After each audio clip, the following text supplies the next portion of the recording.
अक्सर हमें लगता है कि पैसा सिर्फ और सिर्फ हिसाब किताब है, वो ठोस नंबर्स, कैलकुलेशंस और स्प्रेडशीट्स का खेल। लेकिन आज के इस तज्जिए में हम जिस किताब को बेस बना रहे हैं, उसकी बुनियादी तहकीक हमें एक बिल्कुल मुख्तलिफ कहानी सुनाती है। दरअसल पैसा कोई रियाजी की ऐसी इक्वेशन नहीं जिसे सिर्फ फॉर्मूला लगाकर हल किया जा सके। ये सीधा सीधा हमारे इंसानी रवैयों और हमारी नफ्सियात का आईना है, यानी हमारी साइकोलॉजी।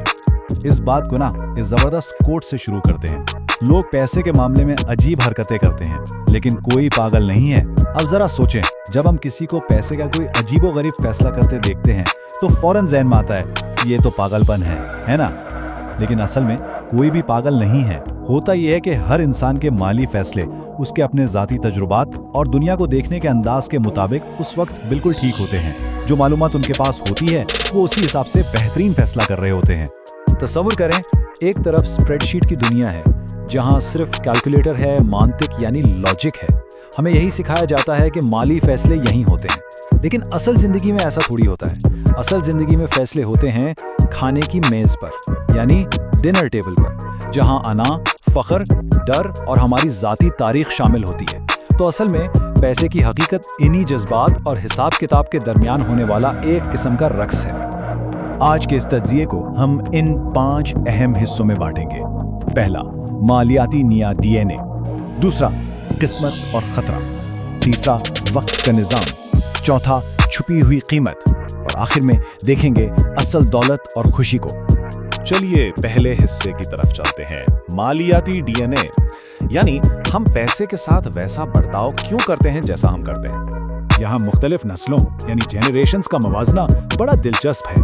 देखें, जो लोग 1970 की दहाई में पैदा हुए, उन्होंने अपनी नौजवानी में शेयर मार्केट यानी S&P 500 को लगभग 10 गुना बढ़ते देखा, तो जाहिर है उनका माली DNA सरमायाकारी के लिए बहुत मुस्बत बन गया। लेकिन जरा उनका सोचें जो 1950 में पैदा हुए थे। उन्होंने अपने वक्त में मार्केट को बिल्कुल रुका हुआ देखा, तो उनमें इन्वेस्ट करने का वो शौक है ही नहीं। इसी तरह 1960 और 1990 के दहाई में पैदा होने वालों की महंगाई के बारे में सोच में जमीन आसमान का फर्क है। कहने का मकसद ये है कि जिस माशी माहौल में हम बड़े होते हैं ना, वही हमारा फाइनेंशियल DNA बना देता है। अब आते हैं दूसरे हिस्से पर, किस्मत और खतरा। अगर हम अपनी कोशिशों को एक बड़बानी कश्ती यानी सेल बोट मान लें, तो हमारे फैसले उस कश्ती का पतवार हैं। लेकिन किस्मत और खतरा वो लहरें और हवा हैं जो असल रास्ता तय करती हैं। इस हवा और लहरों की ताकत को समझने के लिए ना बिल गेट्स की मिसाल देखते हैं। 1968 में पूरी दुनिया में लाखों हाई स्कूल्स थे, लेकिन सिर्फ एक में कंप्यूटर था, लेक साइड हाई, जहां बिल गेट्स पढ़ते थे। ये थी लाखों में एक किस्मत जिसने माइक्रोसॉफ्ट की बुनियाद रखी। लेकिन ठीक उसी वक्त उन्हीं के एक और दोस्त थे, केंट एवंस। वो भी उतने ही ज़हीन थे और माइक्रोसॉफ्ट के बानियों में शामिल हो सकते थे। मगर उनके साथ लाखों में एक खतरा सामने आया। पहाड़ पर चढ़ते हुए एक दर्दनाक हादसे में उनकी जान चली गई। यानी कामयाबी हो या नाकामी, दोनों में किस्मत और खतरे का बहुत बड़ा हाथ होता है। तीसरा हिस्सा, वक्त का निज़ाम। इसमें हम कंपाउंडिंग, हमारी फितरी मायूसी और उन छोटे टेल इवेंट्स को देखेंगे जो असल दौलत बनाते हैं। यहाँ एक हैरत अंगेज मुवाजना देखते हैं दुनिया के मशहूर सरमायाकार वॉरेन बफेट और hedge fund manager Jim Simons के दरमियान। पता है, जिम साइमंस का सालाना मुनाफा 66% रहा है, जो बफेट से कहीं ज्यादा है। फिर भी साइमंस की कुल दौलत बफेट से लगभग 75% कम है।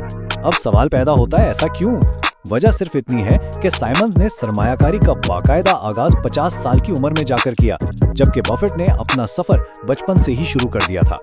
तो सबसे अहम चीज ये नंबर है। इसे तो शायद पढ़ना भी लगभग नामुमकिन है। ये तकरीबन 63 क्विंटिलियन डॉलर्स है। सोचें, अगर जिम साइमंस को मार्केट में बफेट जितना वक्त मिला होता, तो उनकी दौलत आज इस नंबर तक पहुंच चुकी होती। यही वो वक्त और कंपाउंडिंग का जादू है जिसे हमारा जहन आसानी से हजम नहीं कर पाता। असल राज और कुछ नहीं, सिर्फ वक्त है। लेकिन हम वक्त की इस ताकत को आखिर भूल क्यों जाते हैं?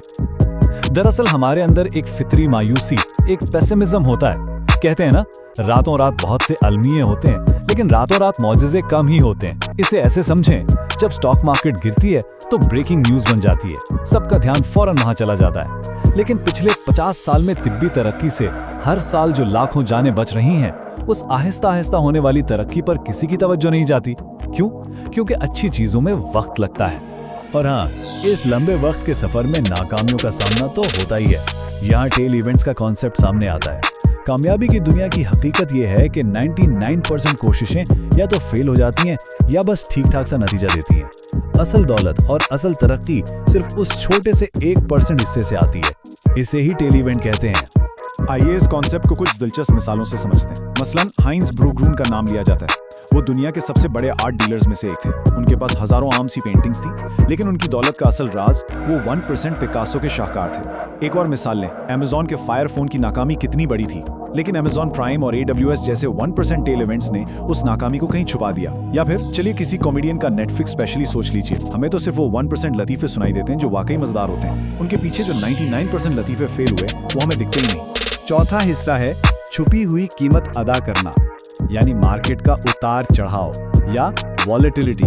दौलत की चोटी तक जाने के लिए कोई लग्जरी लिफ्ट नहीं लगी हुई, इसकी एक कीमत होती है। इस बात को गाड़ी खरीदने की बेहतरीन मिसाल से समझते हैं। फर्ज करें अगर किसी को नई गाड़ी लेनी है तो जाहिर है कीमत ज्यादा देनी होगी, यानी स्टॉक मार्केट का ज्यादा उतार चढ़ाव बर्दाश्त करना होगा, लेकिन इसका इनाम भी बड़ा होगा, यानी लगभग 12% मुनाफा। अगर कोई पुरानी गाड़ी लेता है, कीमत कम है, यानी महफूज सरमायाकारी, तो मुनाफा भी कम होगा, शायद 4%। लेकिन एक तीसरा रास्ता भी है, गाड़ी चोरी करना।